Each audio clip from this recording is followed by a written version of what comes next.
Y bien, entonces, jóvenes señoritas, vamos a continuar con este segundo capítulo de este curso de carguío y transporte. ¿Ya? Bien, entonces, comencemos. Capítulo número 2. Movimiento de materiales y principios básicos. ¿Ya? Bien, primero, comencemos definiendo exactamente qué es movimiento de tierra. ¿Sí? Simplemente se entiende que es el alterar en sí, el alterar algún área, algún terreno, pero ¿con qué propósito? ¿O con qué provecho? Simplemente en provecho del hombre. Nada más. Alterar en provecho del hombre. Simple. ¿Ya? Bien, ahora, siempre es importante considerar que en todo movimiento de tierras, es decir, en toda excavación, se van a presentar dificultades y problemas. ¿Sí?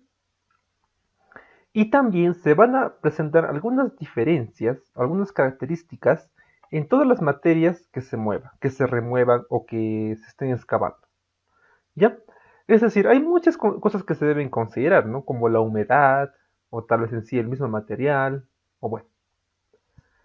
Ahora, estos cambios muchas veces dependen de las propiedades que componen el material que se está removiendo, ¿ya?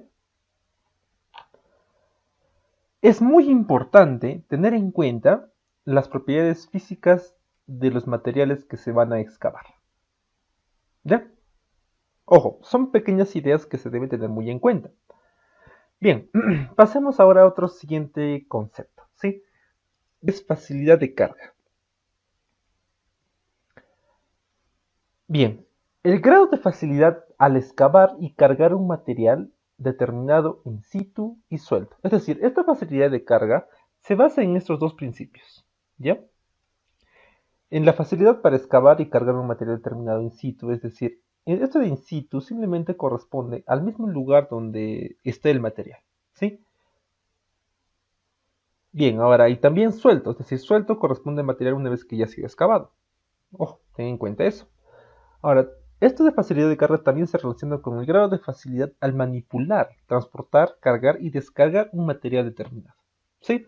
Simplemente esto ya es cuestión de manipularlo, ¿sí? Es decir, cargarlo, llevarlo, transportarlo. Bien, si un material se excava y carga sin ninguna dificultad, se dice que posee en alto grado dicha propiedad. ¿Ya? Bien, ahora, como te mencioné también en la diapositiva anterior, hay distintos tipos, digamos, de terrenos, debidas propiedades.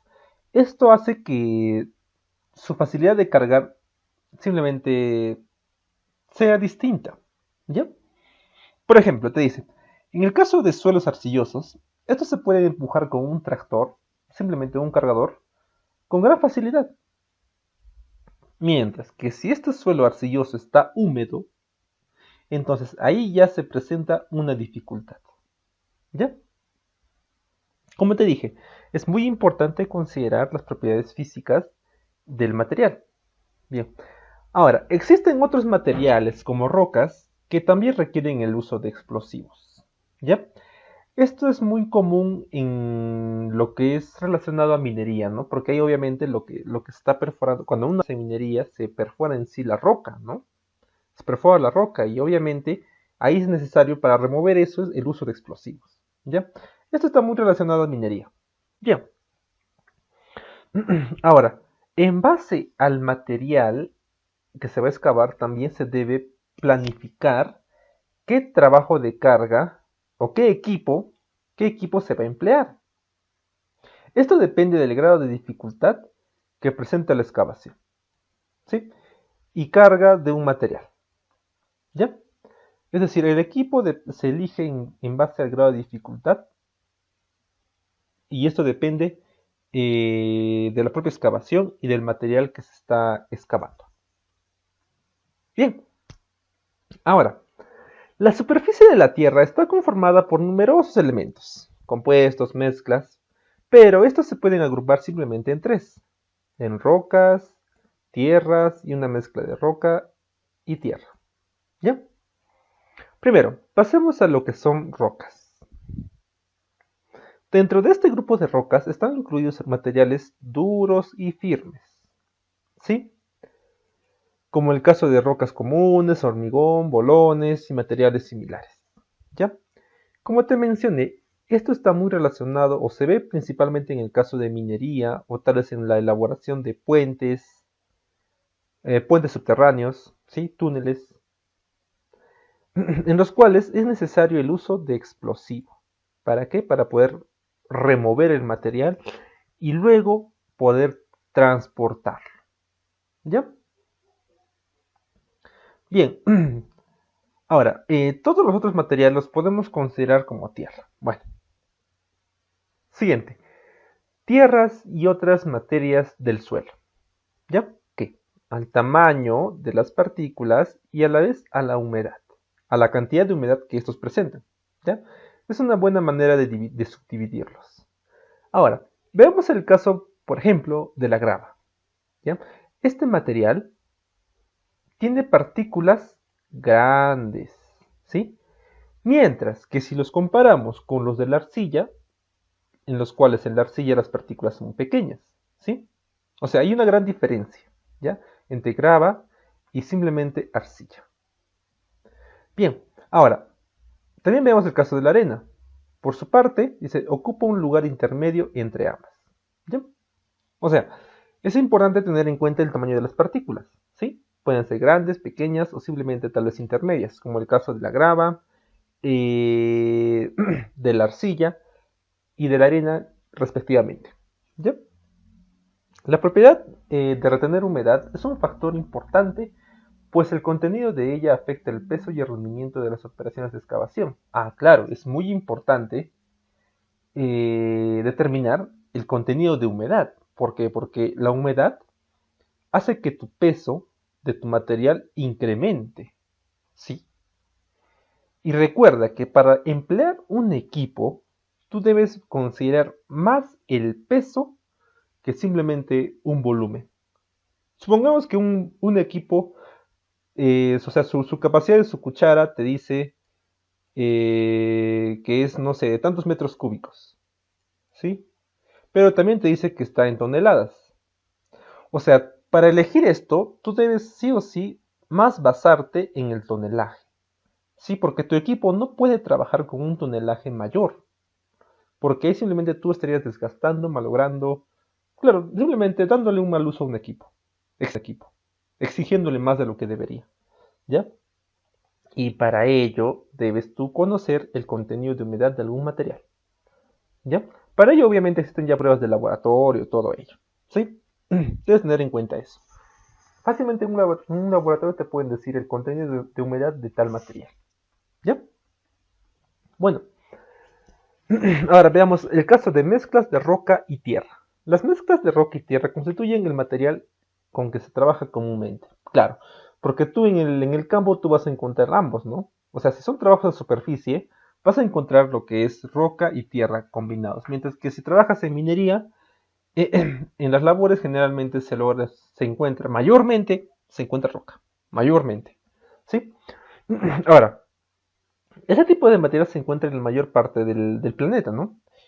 Y es una combinación de varios tipos de rocas y tierras, obviamente, ¿no? Porque hay distintos tipos de roca, de tierra, y estos son los que componen estas mezclas de roca y tierra.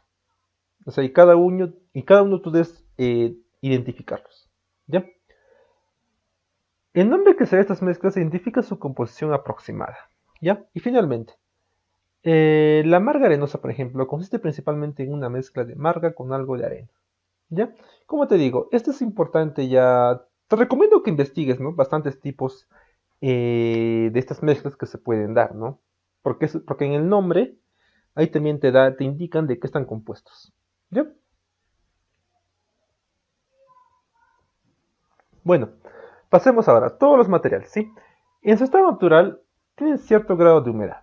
Debes recordar eso.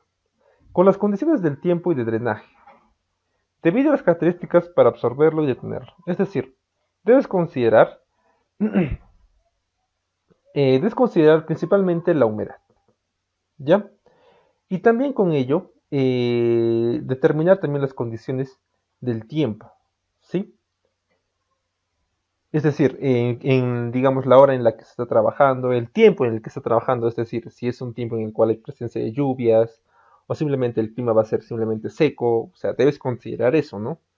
Lo ideal sería que sea un clima seco, porque ahí la humedad que tú presentes va a ser mucho menor, ¿ya? Ten en cuenta eso, porque como te dije, eso va a aumentar el peso de tu material. Luego, hasta cierto punto, estos factores pueden ser regulados y modificados por el ingeniero, obviamente, porque tú puedes determinar esta humedad y puedes diseñar o puedes planificar qué equipos emplear. Si bien este no es capaz de hacer llover, obviamente el ingeniero no es capaz de hacer llover, puede humedecer con un camión el riego de material que se va a remover. ¿Ya? Esto también se ve en lo que es minería superficial, ¿no? Es decir, por ejemplo, si uno quiere controlar digamos, la emisión de polvo, lo que hace es regar las vías con agua. ¿Sí? Esa es una manera. Luego, si las condiciones de drenaje natural no son satisfactorias, puede abrir zanjas con este propósito. Obviamente, ¿no? Si tú sabes por dónde es que el agua está escurriendo, entonces tú simplemente puedes hacer el diseño de pequeñas zanjas que cumplan el objetivo de acumular estas aguas para poder controlarlas. Y finalmente, la retención de humedad afecta el peso y el rendimiento de las operaciones de excavación, que es lo que te dije anteriormente. El peso determina qué equipo vas a emplear, ¿sí? Y también obviamente el rendimiento, ¿no? ¿Por qué? Porque rendimiento significa producción por un determinado tiempo. Como sabes, el peso va a incrementar, la densidad del material va a aumentar, entonces el volumen va a ser menos, la cantidad que se va a remover es menos por un determinado plazo de tiempo. Entonces de esa manera afecta tu rendimiento en excavación y carga. ¿Ya? ¿Ya? Bueno, estas son pequeñas ideas que debes tener en cuenta en relación a este tema a este capítulo 2 que hemos visto movimiento de materiales y principios básicos. Y bien, entonces jóvenes, les agradecería como siempre que compartan este video con sus amigos, conocidos.